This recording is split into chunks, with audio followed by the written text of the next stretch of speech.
It started subtly. A sticky note on my fridge in my own handwriting that read, "Don't forget the milk." Harmless, right?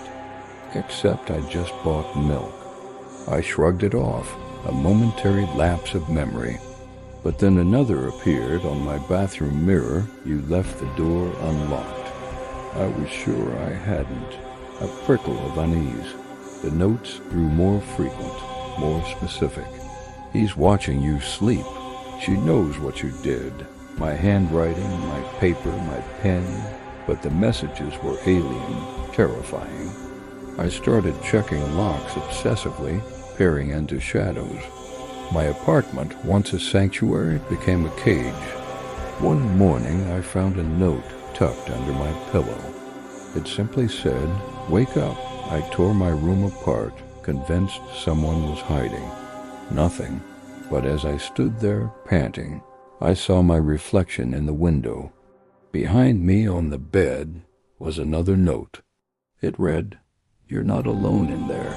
And then my reflection smiled, a slow, knowing grin that wasn't mine.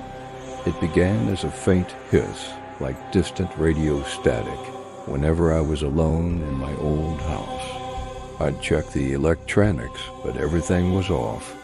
It was only audible in the dead quiet, a whisper of white noise that made the hairs on my arms stand up.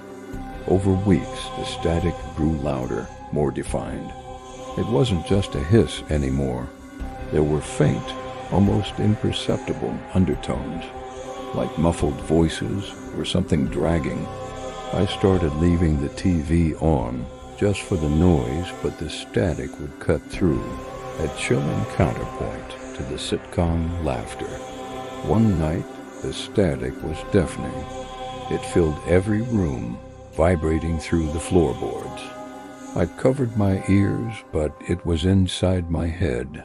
Then, through the roar, a distinct sound emerged.